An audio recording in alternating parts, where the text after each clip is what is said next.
आप लोग यहाँ पर आ जाएं और बारी बारी 5 मिनट के अंदर माल्यार्पण करके सम्मान करेंगे। माननीय मंत्री जी का हौसला अफजाई करेंगे, माननीय मंत्री जी का भरोसा बढ़ाएंगे और उसके बाद सीधे मंत्री जी आपके बीच में आएंगे। इससे पहले माननीय मंत्री दिनेश सिंह जी और उत्पल राय जी भी 5-5 मिनट का जरूर संबोधन करेंगे, क्योंकि आप लोगों के मन में बहुत कुछ चल रहा है बुनकर पासबुक को लेकर। बुनकर पासबुक पर आज स्पष्टीकरण इसी मोहल्ले में हो जाएगा माननीय मंत्री जी द्वारा। मैं अपने बीच अपने बड़े भाई कलाम सौदागर जी को दीजिए, माला दीजिए, जल्दी जल्दी माला दीजिए। कलाम सौदागर जी को आमंत्रित करता हूं। माननीय मंत्री जी कलाम सौदागर जी,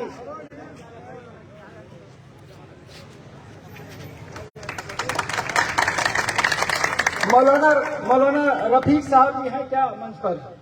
मौलाना राशिद साहब, फैजुल्ला अंसारी साहब, इकबाल खट्टी साहब, हाँ मौलाना, हाँ ये बहुत अच्छा कार्यकर्ता है। इकबाल खट्टी, मोहम्मद अफजल उर्फ बड़क। माननीय मंत्री जी बचपन का हमारे दोस्त है ये, हम लोग साथ में यहीं पर खेले, यहीं पले बड़े हैं। अब तालियों की गड़गड़ाहट से स्वागत करिए। फैजुर रहमान हाफिज जी, जमील अहमद मदनपुरा से हमारे नौजवान कार्यकर्ता कहाँ हैं भैया?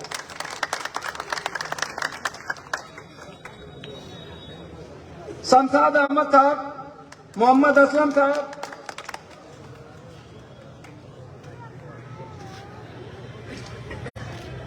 मास्टर अवैदुल्ला बुनकर और अल्पसंख्यक के मामलों के हमारे जिला महामंत्री हैं।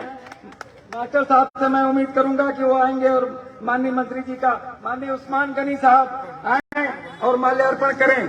और इस बीच में चाहूंगा कि शमशाद अहमद साहब अगर इस मंच पर हो तो आए और माननीय मंत्री जी का स्वागत करेंगे। स्वागत का कार्यक्रम पूरा हो गया। अब मैं नहीं, अब चलिए नौकरी काम होता है। दोस्तों और साथियों, बहुत मुख्तसर में टाइम आप लोगों ने कम दिया है। मंत्री जी को तो घेरा था और मंत्री जी ने स्वीकार किया था, हंसते हंसते हमको शाबाशी दिया था कि त्रिवेणी तुम बहुत काम करते हो, बड़ा मेहनत करते हो और तुम्हारे जैसे कार्यकर्ताओं की जरूरत है। तुम्हारी कोई भी आवाज जनता के लिए होती है और जनता के लिए जो बुनकरों के लिए आवाज है वो तुम्हारी हर आवाज सुनी जाएगी, ऐसा इन्होंने भरोसा हमको दिलाया है। मेरे दोस्तों और साथियों, इस मंच के पीछे जितने लोग खड़े हैं, मैं चाहूंगा कि आप सब लोग उतर जाएं ताकि मंच को कहीं कोई अलग से परेशानी ना हो। मैं अपने बहुत प्यारे दोस्त और पारिवारिक दोस्त राजू को भी देख रहा हूं, लेकिन दुश्वारी यह है कि 9:15 बजे कार्यक्रम शुरू हुआ है, कैसे मैं सबको सम्मान दे सकूंगा इस मंच से। रियाज भाई हैं, इनको मैं छोटी छोटी बातों को क्या बताऊं। मैंने आपसे चर्चा किया ही था कि मकान हर गरीब को मिला है, हिंदू मुसलमान नहीं देखा गया है। बहुत सरकारों ने ऐसा बदनाम करने का, बहुत विपक्षी पार्टियों ने कोशिश किया है, और जिसको किसी वजह से जानकारी के अभाव में मकान नहीं मिला, प्रधानमंत्री आवास का लाभ नहीं मिला, उसको भी लाभ, यह हम आपको विश्वास दिलाते हैं। तरक्की के बारे में बहुत कुछ आप देख रहे हैं और माननीय मंत्री जी के अंदर बहुत जज्बा है, भाव है, वो आपके सामने आएंगे और बताएंगे। इनकी बातों को आज मैं कह पाऊं थोड़ा सा ये ठीक नहीं होगा, लेकिन एक बात है माननीय मंत्री जी, मुख्तसर में माननीय मंत्री जी से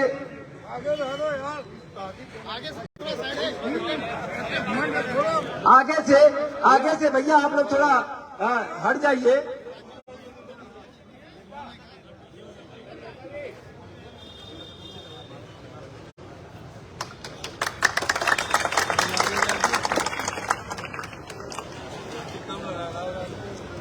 आपकी आवासीय योजना पूरी हुई है, आपके रोजगार की योजना है, और रोजगार के बारे में जो जानकारी मुख्तसर में है, रोजगार की गारंटी देने का काम हम लोग करने जा रहे हैं। कोई भी हाथ मऊ जनपद में अब बेरोजगार नहीं रहेगा, हर हाथ को रोजगार मिलेगा, ऐसा भारतीय जनता पार्टी का संकल्प है और उस संकल्प को दोबारा आप सबके बीच में लाने का काम करते हैं। मित्रों, मैं इससे पहले कि नौजवान नेता और मैंने राष्ट्रवादी समाजवाद किसी में पाया है तो मैं उत्पल राय अपने नौजवान साथी में पाया है। मैंने क्या गजब की पैरवी करते हैं भाई, क्या जहाँ पर जो बात कहनी है, बात कहने में लगता है कि एक नेता है और सही बात बोलता है, काम हो चाहे ना हो, पैरोकार बहुत अच्छा है। मैं चाहता हूँ इनका हृदय की गहराइयों से खैर मकदम करता हूँ और तालियां बजाकर इनका स्वागत करती हूँ।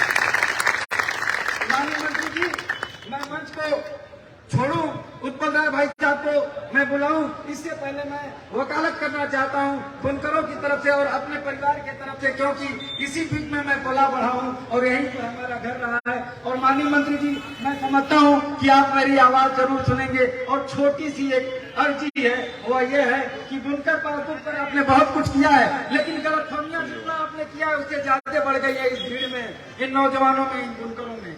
यह कहते हैं कि जियो अभी नहीं लागू हुआ है। यह विपक्षी पार्टियां और जो लोग निराश हैं आज के राजनीतिक वातावरण से, देख रहे हैं कि भारतीय जनता पार्टी के कार्यकर्ता जीत रहे हैं, तो वो इतना निराश हो चुके हैं कि बीच बीच में रास्ता रोक कर कहते हैं कहाँ जियो आया, कहाँ जियो आया, फर्जी बातें। फिर हो रहा है कि 400 आपने लगा दिया, 2 पावर लूम पर लगाया, कैसे पेमेंट किया जाएगा? तो हमने बहुत सफाई दे दिया है, इनके मन में बहुत कुछ चल रहा है, थोड़ा सा इनको भरोसा दिलाने का काम आज इस मंच से प्राथमिकता के स्तर पर करेंगे। माननीय मंत्री जी, माननीय के शर्मा जी, हाथ जोड़कर आपके सामने मैं इन भीड़ का, इस जनता का, इन नौजवान दोस्तों और साथियों का वकालत करता हूँ। मुझे पूरा विश्वास है कि आपकी अदालत में मेरी वकालत पास होगी। मैं अपनी बातों को खत्म करूं, इससे पहले मैं चाहूंगा कि हमारे बीच में नौजवान नेता जिनके बारे में 2-4 बातें 2 लाइनों में मैं कह पाया हूं, मैं चाहूंगा कि उत्पल राय जी आप आइए और इन बुनकरों का, इन नौजवान साथियों का हौसला बढ़ाइए और इनके भविष्य को बनाने का काम करिए, इनके मुस्तकबिल की गारंटी दीजिए। इस खीरीबाग के ऐतिहासिक मैदान में मैं ये जानता हूं कि यहाँ से जो आवाज निकलती है माननीय मंत्री जी, ये आवाज वो करके दिखाती है, जो आवाज ये निकलती है ये परिवर्तन की आवाज होती है। और मैंने देखा है लगातार यहाँ उत्तर सभाएं करके मदरसे में मिलकर ये परिवर्तन की तरफ चल चुका है खीरीबाग।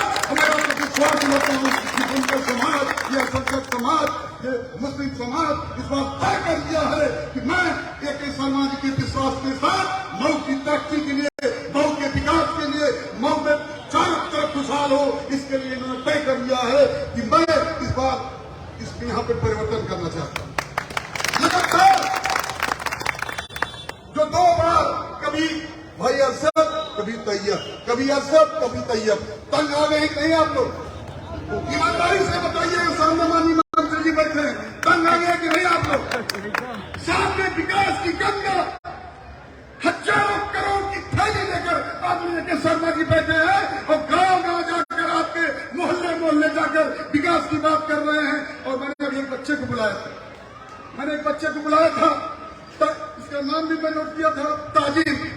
हमने कहा आदरणीय के शर्मा जी जो नगर विकास मंत्री हैं, जिनके दस्तखत से पूरे उत्तर प्रदेश के निकायों में पैसा जाता है, ये आपके पास घूम रहे हैं कि मऊ को सुंदर बना लो, मऊ को खुशहाल बना लो, मऊ को चगमुला दो। और उसके बाद भी अगर आपने कोई गलती कर दिया, ये ताजिर जब बच्चा बड़ा होगा, जब उसको समझ होगी, जब वो समझने लायक होगा, तो अपने अब्बू अपनी अम्मी से लड़ेगा कि अब्बू, अम्मी, आपने इस नगर को बर्बाद करने में सबसे बड़ी भूमिका निभाई है।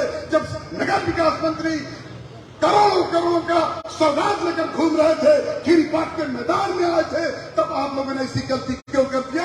तब आप एक अम्मी अपने आप को माफ नहीं कर पाओगे। ये मैं आपको याद दिलाने के लिए आया हूं।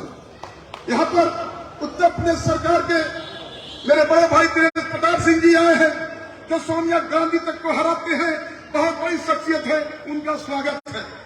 हमारे जो संचालन कर रहे त्रिवेणी वर्मा जी, मैं इनका शुक्रगुजार हूँ।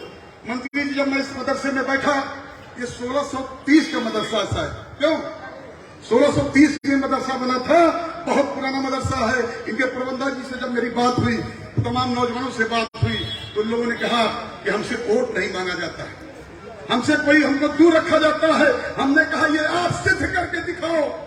11 तारीख की मतदान के दिन ये सिद्ध करके दिखाओ कि मुस्लिम समाज विकास की तरफ चलता है, विकास की तरफ नहीं चलता है। ये आपके हाथ में है, ये आपके हाथ में है। इस ताजिर में से बच्चे को अब जब आते हो आजमगढ़ से देखते हो कई कई किलोमीटर लाइटें लगी हुई हैं, चकमगा रहा है मऊ। अच्छा लगता है कि नहीं? अच्छा लगता है कि नहीं? जोर से बोलिए मंत्री जी सामने, अच्छा लगता है कि नहीं? जब आप गोरखपुर की तरफ से आते हो, सेल्फी पॉइंट देखते हो तो लड़के लड़कियां फोटो खिंचवाने रहते हैं शाम का समय। अच्छा लगता है कि नहीं? जोर से बोला, अच्छा लगता है कि नहीं? जब गाजीपुर की तरफ से आते हो, भारत माता का झंडा लहराता रहता है, सबको अच्छा लगता है कि नहीं? ये तो छोटा सा नमूना है मित्रों। ये नगर विकास मंत्री, ऊर्जा मंत्री जो अभी त्रिवेणी की समस्या बता रहे थे, ये सब तो इन्हीं की कलम से करना है, इन्हीं की कलम से करना है। यहाँ के माटी के लाल है, इनकी तड़पन है, ये सामान्य व्यक्ति नहीं है। हिंदुस्तान के प्रधानमंत्री के साथ इन्होंने 20-25 वर्षों काम किया है। ये नगर विकास मंत्री, ऊर्जा मंत्री भी खुद है।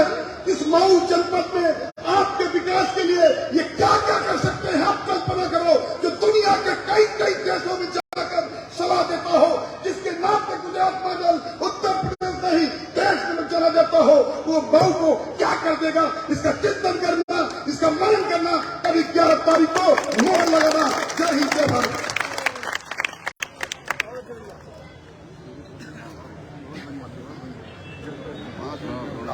माननीय कैबिनेट मंत्री श्री दिनेश कुमार सिंह जी से आग्रह करूंगा कि आवें और हमारे बुनकरों का हौसला बढ़ाएं।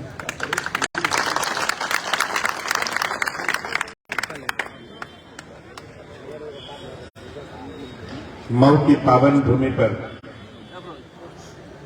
भारतीय जनता पार्टी के नगर पालिका परिषद के प्रत्याशी के समर्थन में आयोजित जनसभा में हमारे मंच पर उपस्थित मऊ के बेटे, मऊ का गौरव, मऊ का सम्मान, मऊ का विकास, नगर विकास मंत्री आदरणीय के शर्मा जी, मंच पर उपस्थित हमसे पहले भी संबोधित करके आदरणीय उत्पल राय जी, मंचस्थ सभी सम्मानित नेतागण, सम्मुख लोग, जो निश्चित तौर से आज का अनुभव मुझे बड़ा वैसा लग रहा है, मैंने कैसे कभी ऐसे अनुभव का एहसास मुझे नहीं था। मैं कई जिलों का प्रभारी रहा हूं, कुछ दिन मऊ का भी प्रभारी रहा हूं, लेकिन ऐसा अवसर भी देखने को मिलेगा। मुझे गर्व है आज आप सब पर कि जिस दिशा में मऊ चल पड़ा है, सचमुच अभी किसी ने कहा कि बुनकरों के हितों के लिए सरकार ने कोई निर्णय लिया है। वैसे इस बात के शर्मा जी कहेंगे, मुझे इस पर नहीं जाना, लेकिन अभी संचालक महोदय कह रहे थे कि एक कोई जियो हुआ था जो जियो नहीं हुआ है। सम्मानित साथियों, छोटा विषय है लेकिन बड़ी बात है। ये यही तो है जो हमारे आपके बीच में दूरियां पैदा करने वाला है। अगर कोई हित की बात करेंगे तो कहेंगे नहीं, इसमें इतना पेच है, अभी पूरा पूरा नहीं है। ये लोग कह करके इतने वर्षों से आपका वोट लेते रहे हैं, वही लोग आज कह रहे हैं कि जियो नहीं हुआ है। हमारे और आपके बीच में नफरत फैलाने वाले, हमारे आपके बीच में दूरियां बढ़ाने वाले जो लोग हैं, वही ऐसा कह रहे हैं। इसको आपको समझना होगा। ये बात हमारे के शर्मा जी सोते कहेंगे, लेकिन मैं इतना जरूर समझाना चाहता हूं कि सरकार तो सबका साथ, सबका विकास चाहती है।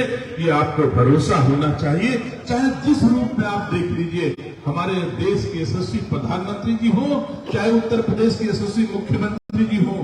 मैं 2 उदाहरण देता हूं। अभी इन्होंने कहा था, उत्पल राय जी ने, अगर आवास बने हैं तो बताओ कोई भेदभाव हुआ क्या? अगर राशन बढ़ता है तो बताओ कोई भेदभाव हुआ क्या? ये भारत सरकार का है। थोड़ा बताऊंगा, लंबा चलेंगे तो बहुत देर हो जाएगी। मैं पूछ रहा हूं, उत्तर प्रदेश सरकार में चाहे पीसीएस की भर्ती हो और चाहे लेखपाल की भर्ती हो, अपने दिल पर हाथ रख के पूछिएगा, क्या कोई भेदभाव हुआ है क्या?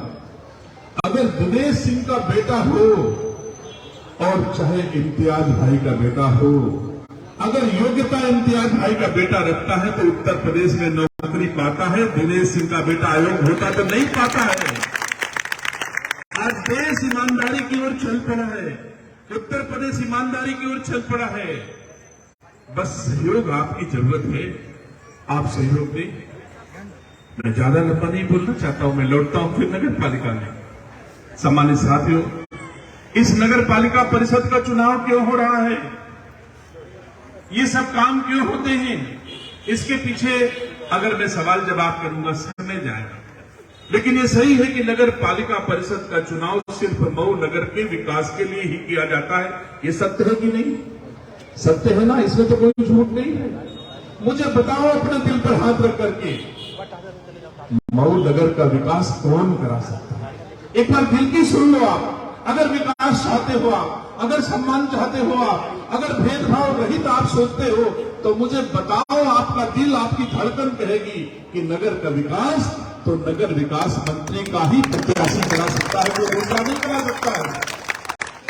मैं पूछना चाहता हूं, आप छोटी चीज लेते हो, एक टीवी खरीदते हो, कुछ भी खरीदते हो, बाजार में जाओगे, आप चाहते हो इसका गारंटर कौन है, वारंटी कितने दिन की है, कौन इसके गारंटर है। जमीन खरीदते हो तो भी आप उसके पीछे गारंटर देखते हो कि कौन गारंटर है, कौन साक्षी है। नगर पालिका परिषद के किन्हीं प्रत्याशियों के पास किस स्तर का गारंटर है, मुझे बताओ, जो विकास की गारंटी देता है। हमारे उत्तर प्रदेश के यशस्वी मुख्यमंत्री मऊ की सर्जरी पे आकर के और वो कहते हैं कि अगर आप हमारे प्रत्याशी को जिता दोगे तो मैं भरोसा दिलाता हूं आपके एहसान का बदला ब्याज से चुकाऊंगा। उत्तर प्रदेश का मुख्यमंत्री गारंटर है कि नहीं, आप मुझे बताइए। सम्मानित साथियों, आज ए.के. शर्मा जी मंच पे हैं, स्वयं गारंटर हैं, इस बात की गारंटी लेते हैं कि अगर हमारे प्रत्याशी को आपने जिताया, श्री अजय कुमार जी हमारे प्रत्याशी हैं, अगर आपने उनको जिताया तो नगर विकास मंत्री जी आपके एहसान को ब्याज से अदा करेंगे, कहने के लिए आपके मंच पर बैठे हैं। आप जितने भी प्रत्याशी हैं, किसी के पास इस तरह का गारंटर है क्या? आप मुझे बताओ।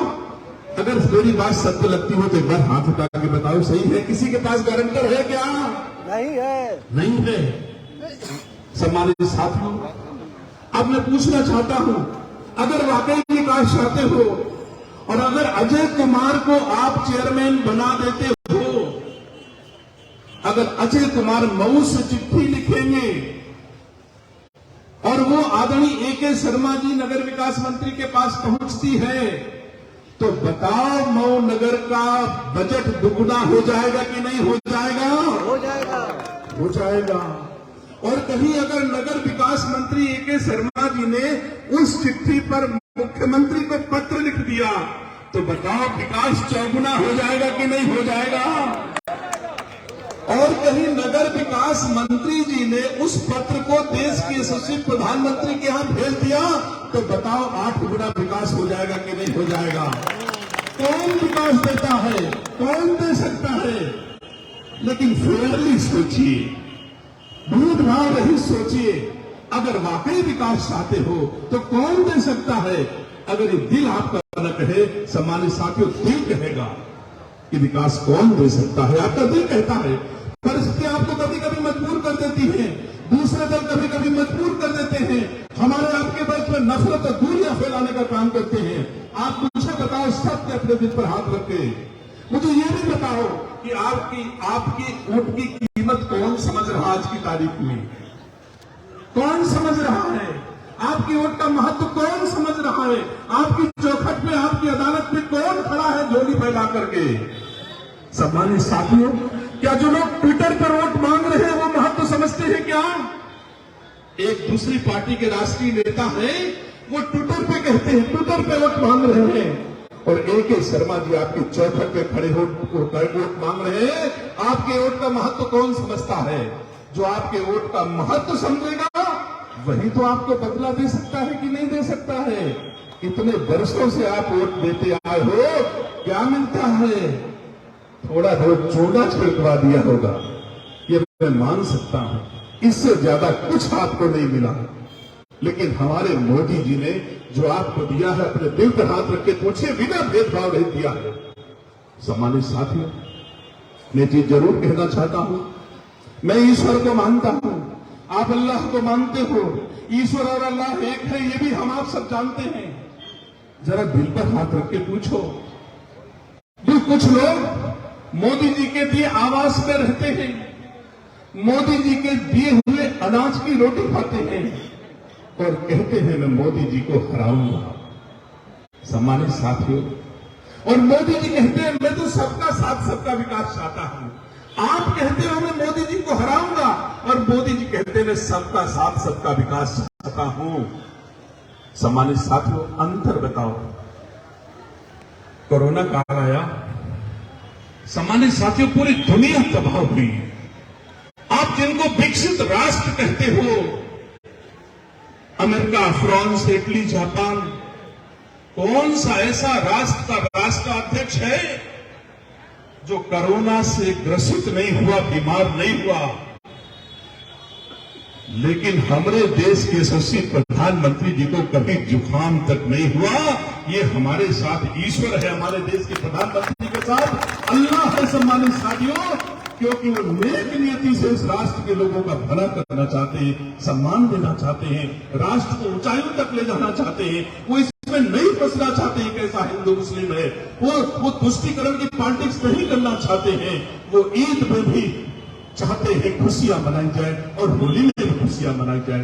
कुछ लोग भोग करते हैं, कहते हैं मैं तो ईद में खुशियां मनाऊंगा, कुछ लोग कहते हैं मैं होली में खुशियां मनाऊंगा। लेकिन हमारे देश के यशस्वी प्रधानमंत्री सबका साथ सबका विकास की तर्ज पे सबको खुश रखना चाहते हैं। जो हमारे देश हितवासी हैं, जो देश की सीमा के भीतर रहते हैं, हमारे देश के प्रधानमंत्री का कहना है हम सब भाई भाई हैं और सबकी सुरक्षा की गारंटी हमारे देश का प्रधानमंत्री देता है। सम्मानित साथियों, आप इस चीज को भली भांति जानते हो, एक आईएएस होना बड़े गर्व की बात है। जिसका बेटा आईएएस हो जाता है, बताओ पीढ़ियों तक उसका सम्मान बढ़ जाता है कि नहीं बढ़ जाता?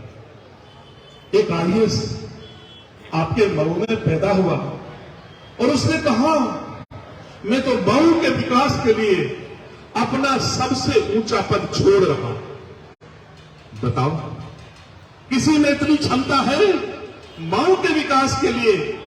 अगर होने वाले देश के शीर्ष पदों पर आज ए.के. शर्मा जी स्थापित होते, लेकिन उन्होंने मऊ के सम्मान और मऊ के विकास के लिए, मऊ की माटी का कर्ज उतारने के लिए उन्होंने अपना वो पद छोड़ दिया जिसको इस धरती पर कोई नहीं छोड़ सकता था। सम्मानित साथियों, आज वो छोड़ करके उनके भीतर एक भाव है कि हम मऊ का विकास कैसे कर सकते हैं और कर रहे हैं। आज वोट मांगने जरूर आए हैं, लेकिन वोट मांगने से पहले इनके एक एक कदम की आहट आप सुनिएगा। एक एक कदम जो इन्होंने पहले चला है, आप उसकी आहट सुन लीजिए। क्या कोई भेदभाव दिखा क्या? अगर आपको रोशनी दिखती है तो बताओ सबकी जगह पर रोशनी दिखती है कि नहीं दिखती है? अगर सड़कें मजबूत हो रही, चौड़ी हो रही हैं, तो बताओ सब कोई चलता है कि नहीं चलता है? ये हमारे देश के यशस्वी प्रधानमंत्री जी का एक हिस्सा है, एक अंग है। गर्व होना चाहिए लोगों को। सम्मानित साथियों, हम लोग चाहते हैं नगर पंचायत का चेयरमैन हो जाए और वो हमको जानने लग जाए। सम्मानित साथियों, विधायक हो जाता है तो लोग कहते हैं विधायक जी हमको जानने लग जाए। मंत्री हो जाए तो लोग कहते हैं हमको जानने लग जाए। आपको आज की तारीख में कौन जान रहा है लोग? आप हमको बताओ। मैंने तो अभी एक मोदी जी की एक थोड़ी सी क्लिप सुनी थी जिसमें उन्होंने हमारे मऊ के लाल की जितनी तारीफ की है, हिंदुस्तान में कोई दूसरा व्यक्ति नहीं है जिसका इस तरह से तारीफ हमारे देश के प्रधानमंत्री जी ने किया है। सम्मानित साथियों, मऊ सीधे सीधे देश के प्रधानमंत्री अथवा देश के सबसे बड़े पावर हाउस से कनेक्शन देने का काम मऊ को आदरणीय ए.के. शर्मा जी ने किया है। इसका सम्मान बनाए रखिएगा। सम्मानित साथियों, और मुझे गर्व है कि आज भेदभाव को मिटा करके इतने सारे लोग यहां पर इकट्ठा हुए हैं। मऊ दिशा देता है, मऊ दिशा देगा, ऐसी मैं उम्मीद करता हूं। सम्मानित साथियों, मऊ तमाम कारणों से जाना जाता है। आज इस कारण से भी जाना जाएगा कि भारतीय जनता पार्टी के झंडे के नीचे इतने अल्पसंख्यक लोगों का आशीर्वाद मिल रहा है। ये मेरे लिए, मेरी पार्टी के लिए गर्व का विषय है। धन्यवाद देकर हूं आपको और भरोसा दिलाता हूं आपको। सम्मानित साथियों, ए.के. शर्मा 100% ईमानदार व्यक्तित्व है, आपका ईमानदारी से एक एक एहसान का बदला ब्याज से चुकाएंगे। इन्हीं शब्दों के साथ आप सबका बहुत बहुत धन्यवाद देता हूं, बहुत बहुत आभार प्रकट करता हूं। और मैं भी ए.के. शर्मा जी के साथ मऊ की पावन धरा पर खड़े होकर कहता हूं, मऊ का कोई भी व्यक्ति अगर मुझसे कोई अपेक्षा करेगा तो मैं ही गारंटर की हैसियत से आपके एहसान का बदला देने का हर संभव प्रयास करूंगा। बहुत बहुत धन्यवाद। जय हिंद। धन्यवाद। मैं अब सीधे माननीय मंत्री जी को लाऊं, इससे पहले मंत्री जी का हौसला अफजाई करिए। बुनकर पासबुक की बात करते हैं, जितना आप सपने में सोचेंगे दिन में आपका अपना होगा, मैं ये गारंटी दिलाना चाहता हूं मेरे मऊ के बुनकर साथियों और खिलपा के नौजवान दोस्तों। एक बार जोरदार तालियों से स्वागत करिए माननीय मंत्री जी का।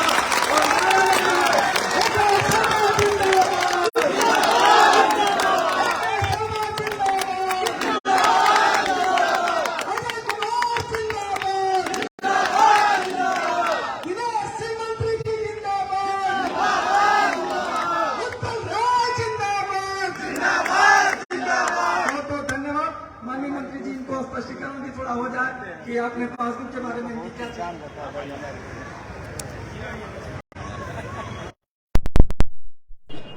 मऊ नगर पालिका की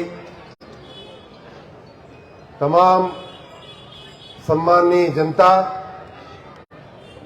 यहां उपस्थित हमारे सभी भाई बहन और बच्चे, ख्वातीनो हजरात, मैं मऊ की इन्हीं गलियों में रह करके बड़ा हुआ हूं। जितना छोटा बच्चा आकर के मेरी गोदी में बैठा था, मैं उतना ही छोटा बच्चा लगभग हुआ करता था।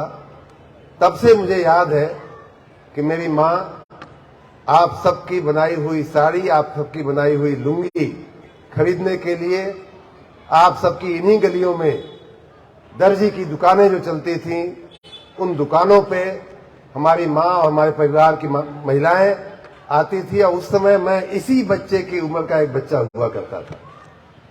और इसलिए मैं पहले भी कह चुका हूं, मऊ के चौक में भी मैं बात कह चुका हूं कि मऊ की आबो हवा में मैं बड़ा हुआ हूं। उसके बाद भी मैं दूसरी बात आपको बताऊं कि मैं डीएवी इंटर कॉलेज में 9वीं, 10वीं, 11वीं, 12वीं की पढ़ाई मैंने वहीं से किया है। हमारे पिताजी मऊ के बस स्टेशन में मैनेजर हुआ करते थे, मैं वहीं रहता था। और उन दिनों भी मेरा मऊ की तमाम गलियों में आना जाना होता था। हमारे एक मैथमेटिक्स के टीचर हुआ करते थे, टी अली साहब, जो मुस्लिम इंटर कॉलेज के बड़े नामी टीचर होते थे। उनके यहाँ मैं अक्सर उन गलियों में ट्यूशन पढ़ने भी जाया करता था। तो इसलिए मऊ मेरे लिए कोई नया नहीं है, आप मेरे लिए नए नहीं है। हमारे माननीय दिनेश सिंह जी को जरूर आश्चर्य हुआ होगा कि कैसे इतनी भीड़, कैसे ए.के. शर्मा यहाँ आए हैं। थोड़ा पानी देना। भारतीय जनता पार्टी के कई नेता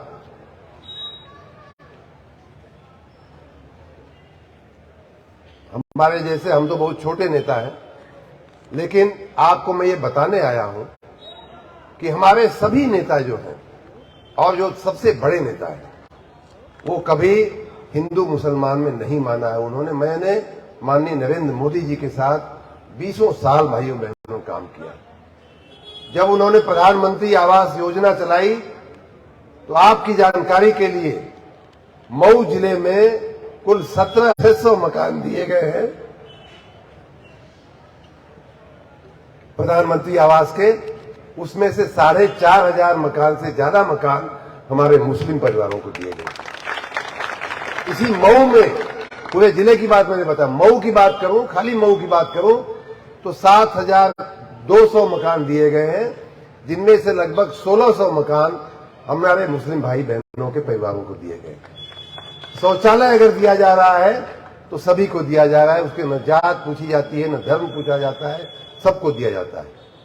यहां बुनकर भाइयों की बात हुई, मैं उस बात पे आऊंगा, लेकिन सबसे पहले चाहे वो नरेंद्र मोदी जी हों, जो हमारे सबसे बड़े नेता हैं, चाहे माननीय योगी जी हों, जो हमारे प्रदेश के मुख्यमंत्री हों, इन दोनों को मैं बहुत नजदीक से मैं देख रहा हूं, उनके काम करने के तरीके को देख रहा हूं। और जितना ही आप नजदीक जाओगे भाइयों, जितना ही आप नजदीक जाओगे उतना ही उनको आप पाक और साफ पाओगे, उतना ही आप उनको पवित्र पाओगे, उतना ही आप उनको सर्वधर्म संभाव वाले भावना के व्यक्ति पाओगे। ऐसे लोगों के लिए मुझे सच पूछिए तो आपके बीच आया हूं, इसलिए सुरूर बाराबंकी का एक शेर है जो मैंने माननीय प्रधानमंत्री जी के लिए वर्षों पहले एक कार्यक्रम हो रहा था तो मैंने प्रधानमंत्री जी के लिए बात कही थी। वो आपको भी, अब चूंकि आपके घर का आपका बेटा हूं, आपका भाई हूं, तो उनको समझने के लिए मैं शेर सुना रहा हूं आपको। शेर में कहा गया है, जिनसे मिलकर जिंदगी से इश्क हो जाए वो लोग, जिंदगी में इश्क हो जाए नहीं, आप तो इश्क तो करते ही हैं, सभी लोग करते हैं, हो ही जाता है, लेकिन मैं जो कह रहा हूं, जिनसे मिलकर जिंदगी से इश्क हो जाए वो लोग आपने शायद न देखे हो मगर ऐसे भी हैं।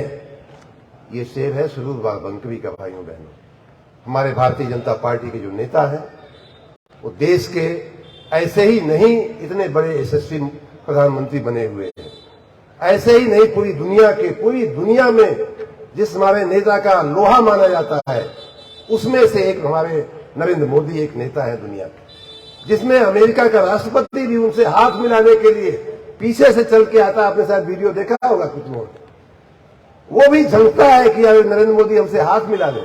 मैं डोनाल्ड ट्रंप जी जब अमेरिका के राष्ट्रपति थे तो उनके साथ मीटिंग में 3 बार मैं बैठा हूं माननीय प्रधानमंत्री जी के साथ, और जो चुनाव वो हार गए, उस चुनाव के पहले मैंने उनसे निवेदन करते हुए डोनाल्ड ट्रंप को सुना है कि मोदी जी थोड़ा आप अपने भारत के लोगों से कह दीजिएगा कि हमको चुनाव में थोड़ी मेहरबानी कर देंगे। नहीं जीते वो बात अलग है अपने कारणों से, तो इतना हमारे प्रधानमंत्री का रुतबा है भाइयों बहनों। और ये रुतबा भारत की जनता, भारत की 130 करोड़ जनता जो है उसमें हर ईसाई, हर मुस्लिम, हर शिया, हर सुन्नी, हर राजभर, हर हरिजन, हर यादव, हर चौहान, हर भूमिहार, हर छत्री जब मिलता है तब 130 करोड़ जनता बनती है देश की, और तब नरेंद्र मोदी 130 करोड़ जनता के नेता बनते हैं। और ये जो ताकत है भाइयों बहनों वो किसी एक व्यक्ति की नहीं होती है। जब माननीय प्रधानमंत्री अमेरिका को ललकार करके करते हैं कि नहीं आप ये गलत कर रहे हो इंटरनेशनल पॉलिटिक्स में, ये आपको नहीं करना चाहिए। जब रूस और यूक्रेन की लड़ाई होती है उसमें हमारे प्रधानमंत्री जी अपना मत रखते हैं, तो आपकी और हमारी आवाज होती है 130 करोड़ जनता की होती है, उसमें हिंदू अलग, मुस्लिम अलग, ये अलग, वो अलग, ऐसी कोई चीज नहीं होती। ऐसे नेताओं के साथ मैंने काम किया है, उन्हीं की कार्यशैली मैंने सीखा है। दूसरी बात मैं बताऊं कि हमारे देश के जो नेता हैं, हमारी पार्टी के जो नेता हैं, उनका अपना कुछ भी नहीं है, वो हमारे और आपके लिए जीते हैं। मैं बताऊं आपको, मैं अरब देशों की कोई भी देश नहीं बचा है। वैसे तो आप सबके रहमो करम से, आप सबकी दुआ से दुनिया के ज्यादातर देश हमने देखे हैं, लेकिन अरब देशों में जितना हमारे प्रधानमंत्री जी का सम्मान है आप मानोगे नहीं। चाहे सऊदी अरबिया हो, चाहे दुबई हो, चाहे अबू धाबी हो, चाहे कोई भी एक देश पकड़ लीजिए, आप पूछ लीजिए अपने वहां के अपने भाइयों बहनों से कितनी इज्जत होती है हमारे प्रधानमंत्री की अरब देशों में भी। वहां के शेख, वहां के नेता, वहां के राष्ट्रपति जो है वो आकर के उनको एयरपोर्ट पर तक रिसीव करते हैं। और ये ऐसे ही नहीं बनता है। ये बीच में क्या हो रहा है, वो मैं बताऊं आपको। बीच में हमारे आपके बीच गलतफहमी पैदा करने वाले लोग बहुत ज्यादा है, क्योंकि उनकी राजनीतिक रोटी तभी सिकती है जब हमारा आपका गर्मा गर्मी का तवा जब है गर्म होता है, तभी उस पर उनकी रोटी सिका पाती है, नहीं तो नहीं सिका पाती। आपको मैं विश्वास दिलाता हूं, अपने हमारे जो दोनों नेता हैं इतने पवित्र हैं, शादी तक नहीं किया, उनका कोई बाल बच्चा भी नहीं, उनका कोई घर भी नहीं है। भाई किसके लिए वो जीते हैं? हमारे आपके लिए जीते हैं, हमारे गरीब जनता के लिए जीते हैं, जो गलियों में जहां गलियों की सफाई की जहां जरूरत है, जहां शौचालय की आवश्यकता है, जिनको मकान देने की जरूरत है, ऐसे लोगों के लिए वो जीते हैं। मैं उनके लिए भी एक बार शेर मैंने विधानसभा में कहा था, वो शेर आपको मैं फिर से सुना रहा हूं उसमें मैंने कहा था, जहां रहेगा वहीं रोशनी लुटाएगा, जहां रहेगा वहीं रोशनी लुटाएगा, किसी चिराग का अपना मकान नहीं होता। ऐसे हमारे प्रधानमंत्री, ऐसे हमारे मुख्यमंत्री हैं। और मैं यहां इस आत्मविश्वास के साथ आया हूं भाइयों बहनों, इस कॉन्फिडेंस के साथ आया हूं कि मैं उनकी नुमाइंदगी कर रहा हूं, मैं उनका प्रतिनिधि हूं, ऐसे एक पार्टी का सिपाही हूं कि जो सबका साथ सबका विकास की भावना में, सबका साथ सबका विकास की दर्शन में, सबका विकास और सबका साथ के राजनीति में जो विश्वास करती है, ऐसे पार्टी का मैं नुमाइंदगी कर रहा हूं। इसलिए इस विश्वास के साथ मैं आपके बीच में आया और यह भी विश्वास है कि आप हमारा भला ही करोगे, आप हमारा अच्छा ही करोगे। आपके बीच में रह करके जिस प्रकार से ये बच्चा मेरी गोद में आकर के बैठ गया था, वैसे ही आपकी गोद में रह करके मैं बड़ा हुआ।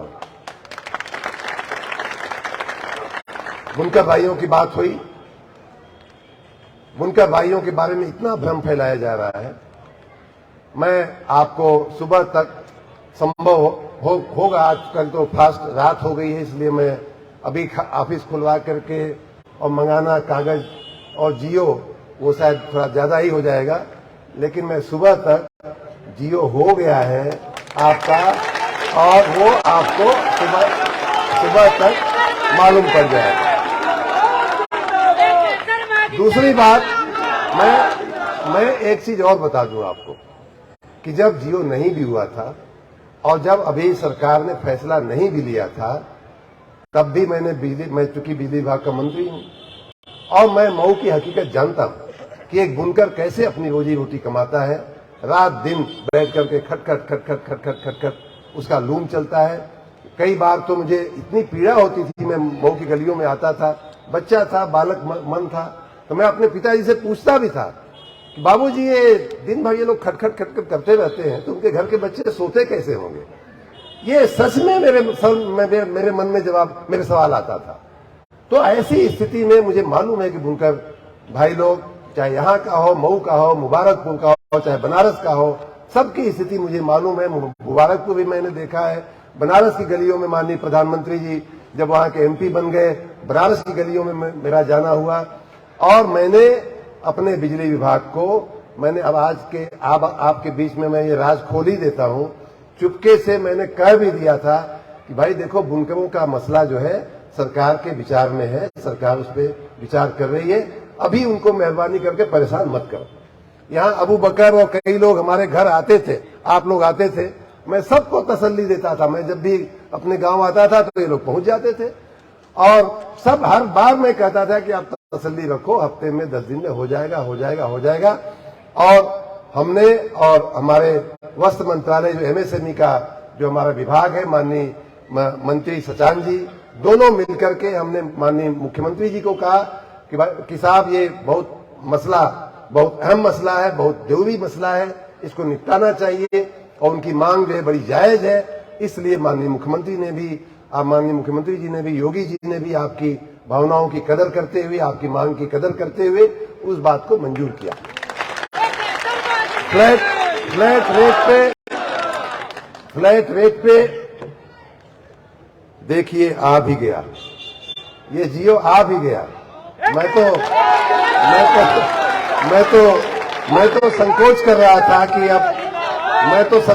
रहा था कि रात में क्या मंगाया जाए, लेकिन ये मुझे हमारे साथी ने मदद करते हुए इसको मंगा भी दिया। 6 अप्रैल 2023 का ये शासनादेश हो चुका है। तो इसलिए ये जो है ये राजनीति है। मैं कहा ना कि मोदी जी के बीच, योगी जी के बीच और हमारे मुसलमान भाइयों के बीच राजनीति आ जाती है और ये राजनीति आज हमारे और आपके बीच भी आने की कोशिश कर रही है। भाइयों बहनों, अजय कुमार के और आपके बीच भी आने की कोशिश कर रही है, उसे मत आने देना। आप अजय कुमार को विजयी बनाइए, राजनीति को मत आने दीजिए अपने बीच में। अजय कुमार से बड़ा हितैषी, हमारी पार्टी से बड़ा हितैषी जनता जनार्दन का कोई नहीं है, न हुआ है और नहीं आने वाले दिनों में और आने वाले सालों में होगा। चाहे हिंदू हो चाहे मुसलमान हो, सबका हित हमारे नेताओं के दिल में बसता है। बुनकरों की बात मैं अभी तो ये बड़ी छोटी सी बात है कि आपने फ्लैट रेट पे बिजली का बिल करने का बोला था। कई साल की मशक्कत के बाद हम लोगों ने हाथ जोड़कर मुख्यमंत्री जी को कहा कि साहब ये करने जैसा काम है, उन्होंने मान लिया। उनको भी मैं आप सबकी तरफ से माननीय मुख्यमंत्री जी को धन्यवाद और बधाई भी दे रहा हूं। दूसरी बात सुनिए, उसमें और भी आपकी जो कुछ और सुधार करने की बात होगी तो बताइएगा, उस पर जरूर विचार किया जाएगा, जरूर देख लिया जाएगा। लेकिन अभी ये तो बड़ी छोटी सी बात है भाइयों बहनों। मैं तो यहां जो स्वदेशी कॉटन मिल और परदाह की कॉटन मिल पर बंद हो गई, क्यों बंद किया, किसने बंद किया? आप जानते हो कि भारतीय जनता पार्टी के शासन में बंद नहीं हुई है। भारतीय जनता पार्टी तो खाली 6 साल से यहां सरकार में आई है। ये मिलें बंद हुई हैं सपा और बसपा के शासनकाल में। ये आपको मालूम होगा सबको। 25-30 साल जो योगी जी के पहले जो भारतीय जनता पार्टी के सरकार के पहले जो सरकारें थी उनके शासनकाल में बंद हुआ है। हजारों लोगों को आप में से रोजगारी मिलती थी, आपको सस्ते दर पे सूता मिलता था, वहां से मिलता था कि नहीं आपकी बुनकरी के लिए। अब वही सूता आपको दूर से मंगाना पड़ता है, उसकी ढुलाई का चार्ज लगता है। जो साड़ी आप 375 रुपए में बेचते हो उसका 425 रुपया हो गया होगा। इतना सस्ता, इतना बढ़िया काम आप करते हो। उसमें जब तक परदाह मिल थी और भी 4 चांद लगता था, लेकिन वो बंद हो गई।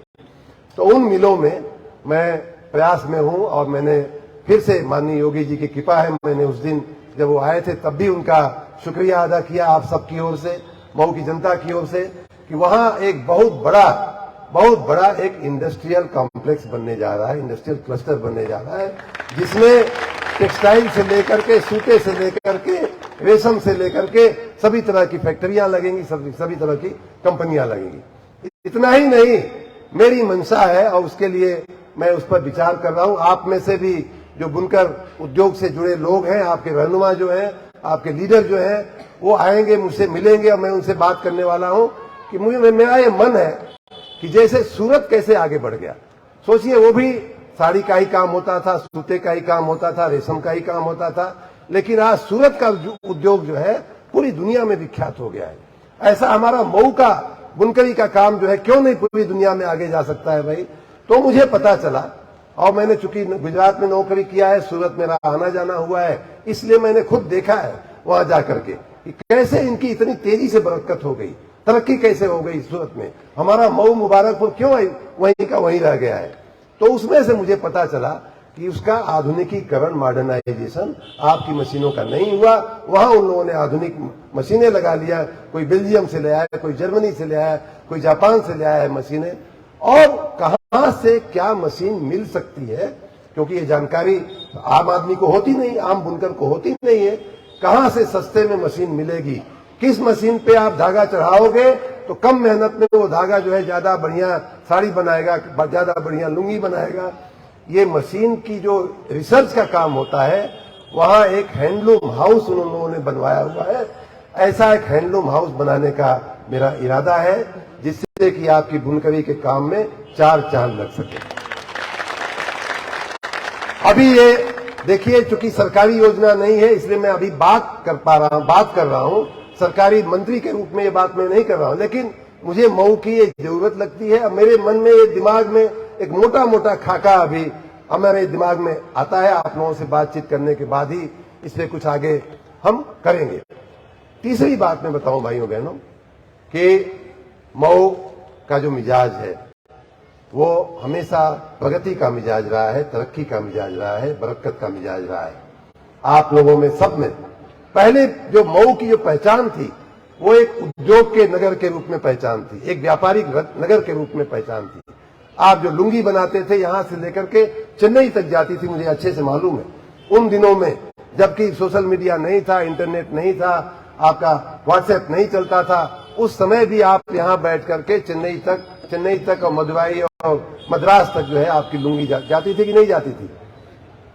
वही साड़ी जो आपकी मऊवाली साड़ी है, अरे मैं तो इतना दंग रह जाता हूं, इतनी बढ़िया, इतनी खूबसूरत साड़ी 300 में 400 में आप बेचते हो, इतना आपके हाथों में हुनर है। 75 रुपए, मेरी श्रीमती जी एक दिन बोली कि अरे 300 तो छोड़िए, हम तो 75 रुपए में भी मऊ की साड़ी लेके आए हैं। तो इतना सस्ता, सोचिए आपका हुनर। अगर उसी में थोड़ा तकनीकी का सहारा मिल जाए, थोड़ा आपको रिसर्च का सहारा मिल जाए, थोड़ा एक हैंडलूम हाउस बन जाए जहां आप जाकर के देख सको कि भाई जर्मनी का बुनकर कैसे करता है, जापान का बुनकर कैसे करता है, हमारे जो मिडिल ईस्ट है, खाड़ी के देश है, वहां ये काम कैसे होता है, तो आपकी आमदनी में 4 चांद लग जाएंगे। इसलिए मऊ के बारे में मुझे बहुत सारी मेरे मन में तमन्नाएं हैं। और खास करके एक चीज और मैं कहना चाहूंगा कि देखिए मऊ में जो भी हुआ है, आप मऊ के अंदर एक बार नजर घुमा के देखो और एक बार मऊ के बाहर नजर घुमा के देखो और पूरी दुनिया में जरा नजर घुमा के देखो। जैसा मैंने कहा कि मऊ का उद्योग, मऊ का जीवन, मऊ की लाइफ वहीं की वहीं रह गई है, बाकी दुनिया, बाकी देश बहुत आगे निकल गया है भाइयों बहनों। मऊ का चारों तरफ की बात किया जाए तो मऊ को बनारस से एक्सप्रेसवे से जुड़ गया, लखनऊ से जुड़ गया, गोरखपुर से जुड़ गया, बड़ी अच्छी बात हुई, बड़ा अच्छा लगता है। अब हम 3 घंटे में लखनऊ पहुंच जाते हैं, 1.5 घंटे में गोरखपुर, 1.5 घंटे में बनारस पहुंच जाते हैं, बहुत अच्छा लगता है। लेकिन ये सारा का सारा काम राज्य सरकार और केंद्र सरकार ने किया है भाइयों बहनों, ये समझने की बात है। जो काम नगर पालिका का है, जो आपकी नाली और गली साफ करने का काम है, जो ये काम है कि यहां मच्छर कम हो, डेंगू कम हो, ये काम जो है, अभी मैं कल मठिया टोला में गया था, कई लोगों की डेंगू से मौत हो गई। मच्छर, मैं खुद नगर विकास मंत्री, मुझे किसी ने यहां से बताया तक नहीं, हमारे नगर पालिका के हुक्मरानों ने, कि भाई साहब ये जरा ध्यान दीजिए, यहाँ बड़ा डेंगू फैला हुआ है। कोई कहता तो मुझे अच्छा लगता। हमें जैसे ही मालूम पड़ा, मैंने अपने लोगों को भेजा, अलर्ट किया कि भाई देखो, और फिर जाकर के सब कुछ सुधार हुआ। लेकिन जो नगर पालिका का काम है वो शहर के अंदर की सफाई, शहर के अंदर की नालियों की सफाई। आज हमारा इतना गंदा पानी तामसा नदी में जाकर के गिरता है और उसमें मच्छर का मऊ जो है बदनाम है मच्छरों के, है कि नहीं? आप सब जानते हैं। किसको, आपको क्या मन नहीं करता है कि मच्छरों से निजात मिले? यहाँ सबका मन करता है। लेकिन ये काम नगर पालिका का क्यों नहीं किया? वर्षों तक ये लोग कुर्सी पे जमे रहे, हमारा आपका वोट लेते रहे और किया कुछ नहीं। तो इसलिए एक बार मैं आप सबसे यहाँ हाथ जोड़ करके निवेदन करने आया हूं, एक बार नरेंद्र मोदी के हाथ में अपनी कमान दे करके देखिए, एक बार योगी आदित्यनाथ के हाथ में अपनी कमान दे करके देखिए, एक बार भारतीय जनता पार्टी के नेताओं के हाथ में, एक बार हमारे अजय कुमार जो आपके बीच में नगर अध्यक्ष के प्रत्याशी हैं, उनके हाथ में कमान दे करके देखिए भाइयों बहनों। मऊ की तरक्की में, मऊ की बरकत में कोई कमी, कोई कसर नहीं छोड़ी जाएगी। और वो उसकी निशानी आप यहाँ साफ साफ देख सकते हैं कि मात्र 1 साल अभी हुआ है मुझे मंत्री बने हुए, और आपका मिर्जाहदीपुरा चमक रहा है कि नहीं चमक रहा है? मिर्जाहदीपुरा से बड़ा गांव खुरहट जाने वाली रोड लाइट से चमक रही है कि नहीं चमक रही है? मिर्जाहदीपुर से इधर आने वाली, यहाँ आने वाली रोड जो है, मुंशीपुरा की तरफ आने वाली रोड जो है, उस पे भी खंभे गिर रहे हैं, लाइट लगाने का काम चालू है। आप सुबह जाकर के देख सकते हैं, वहां काम, मिस्त्री लोग काम कर रहे हैं, हमारे इलेक्ट्रीशियन लोग काम कर रहे हैं। गाजीपुर तिराहे का छोटा सा तिराहा, इतना संकुचित सा, सुखवा सा तिराहा लगता था, जहां खड़े होने का मन नहीं करता था, अब वहां 100 फीट तिरंगा लहरा रहा है कि नहीं लहरा रहा है, आप देख सकते हैं। आप बलिया के तिराहे की तरफ जाइए, बलिया में सेल्फी पॉइंट, आप में से बहुत से लोग हमको मिले हैं कई बार। वहां मैं जब गया हूं तो हमारे कई सारे मुस्लिम भाई और हिंदू भाई दोनों लोग, और ये ऐसा दोनों के मिलन का एक अच्छा जगह बन गई है कि सब लोग वहां फोटो खिंचाने के लिए, हिंदू जो है अपना कैमरा मुसलमान को देता है कि भैया जरा फोटो खींच दो, मुसलमान अपने हिंदू को अपना कैमरा देता है, फोन देता है कि भैया मेरे जरा बढ़िया सी एक पिक्चर ले दो। और इतना ही नहीं, हमें तो यहां तक पता चला है कि वहां फिल्मों की शूटिंग होने लगी है। आप कभी जाएंगे तो शायद हीरो हीरोइन भी वहां देखने को आपको मिल जाएगी। तो ऐसा मऊ अगर 1 साल में बन सकता है, मऊ के कलेक्ट्रेट में, हमारे पूरे मऊ में मैं बताऊं आपको कि कोई 200 आदमी की मीटिंग अगर किसी मंत्री को, किसी हुक्मरान को करनी हो तो कोई जगह नहीं थी। वो हमने 1.5 महीने के काम पे 1.5 महीने का काम करके हमने बनवा दिया मऊ के कलेक्ट्रेट में। आप जाकर के अपना टाउन हॉल आपके लिए है, आपका है, आप देख सकते हैं। आखिरी बात भाइयों बहनों कि आपके बहुत से लोग आगरा में रहते होंगे, लखनऊ में रहते होंगे। अभी पूरी दुनिया के सबसे बड़े देशों की एक मीटिंग हुई थी, G20 की मीटिंग बोलते हैं, जिसमें सबसे धनी देशों का जमावड़ा होता है। उन सब की मीटिंग आगरा में हुई और माननीय प्रधानमंत्री जी उसकी अध्यक्षता कर रहे हैं। हमको काम दिया गया था कि आगरा को आप थोड़ा साफ सुथरा कर दीजिए, सजा दीजिए, कि जिससे हम दुनिया के बड़े देशों के नुमाइंदों के सामने आगरा को रख सकें। मैं भी पहली बार गया तो चिंता हुई हमको कि कैसे करेंगे, आगरा में तो बड़ी गंदगी है, बड़ा धुआं है, बड़ी धूल है, छोटे छोटे वो हमारी दुकानें हैं, क्या हम करेंगे। लेकिन 2 महीने हम लोगों ने मेहनत किया, उस चैलेंज को अपॉर्चुनिटी के रूप में लिया, चुनौती को अवसर के रूप में लिया, और जो लोग विदेश से आए थे उन सब ने एक तरफ वाह ताज बोला तो दूसरी तरफ वाह आगरा भी बोल करके वो लोग गए हैं कि कितना सुंदर आगरा नगर बन गया। वैसे ही लखनऊ में 2 महीने की मेहनत है, तो हमारा मऊ क्यों नहीं बन सकता है भाई? मऊ को हम सुंदर साफ सुथरा क्यों नहीं बना सकते हैं? सच में बताओ, नगर पालिका के अंदर का जो काम 40 सालों में होना चाहिए था भाइयों बहनों, वो नहीं हुआ। आप सोचिए कि आपकी इतनी बड़ी, इतनी प्रसिद्ध, सबको मालूम है खीरी बाग की जो ये मस्जिद है, ये आपका मदरसा जो है, अगर यही कहीं कोई जर्मनी में अगर ये जगह होती, मैं उदाहरण के रूप में देख रहा हूं क्योंकि मैंने जर्मनी देखा हुआ है, या जर्मनी छोड़िए दुबई में ये जगह होती, अबू धाबी में ये जगह होती, तो इन पेड़ों की छाया के नीचे आप जिस तरह से यहाँ जमीन पे बैठे हुए हो, उसकी जगह बहुत सिंपल सी बात है कि 8, 10, 20 बढ़िया बेंच बना दिए जाते, बढ़िया बैठने की जगह बना दिया जाता। कितना सस्ते में काम होता है, हो सकता है कि नहीं हो सकता है? आप आते, आपको जमीन नीचे बैठने की जरूरत नहीं पड़ती, यहाँ बैठ के आपका समय बीतता, खुली हवा में आप सांस ले सकते। तो ये सारी बातें नगर का विकास जो है बड़ी संजीदगी का विषय है भाइयों बहनों, बड़ी चुनौती का विषय है, बड़े सोच का विषय है, बड़ी प्लानिंग का विषय होता है। ये खाली किस्सा कुर्सी का करने का विषय नहीं होता कि एक बार तुम बैठ जाओ और तुमने भ्रष्टाचार कर दिया, अब तुम्हारा चेहरा जरा खराब हो गया है जनता के बीच में, ऐसा कहो कि 5 साल के लिए तुम रहने दो, अब फलाना को बैठा देते हैं। तो इसलिए समय हो जाएगा, बता दीजिएगा, समय हो गया है। तो इस किस्सा कुर्सी से मऊ को हमें निकालना है भाइयों बहनों। एक बार मैं कहता हूं, एक बार हमारे ऊपर विश्वास करिए, एक बार हमारे हाथ में आपकी सेवा करने का अवसर दीजिए।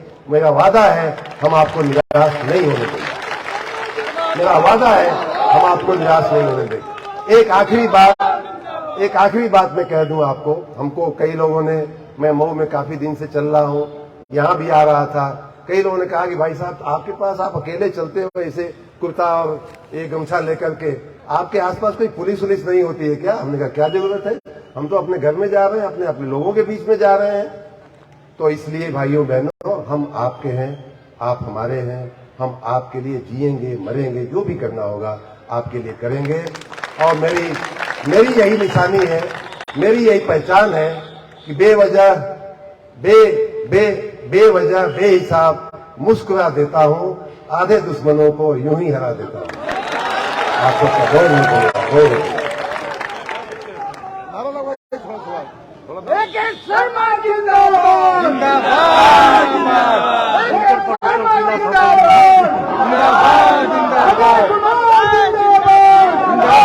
बस बच गया।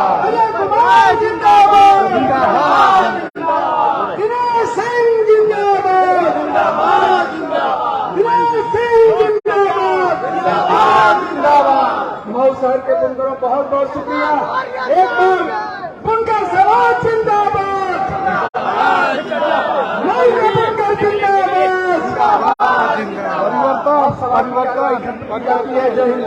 जिंदाबाद, परिवर्तन।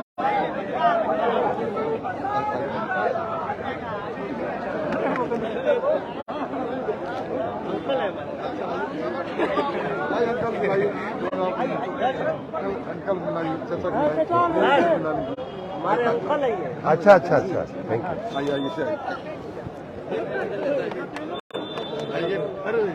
आइए,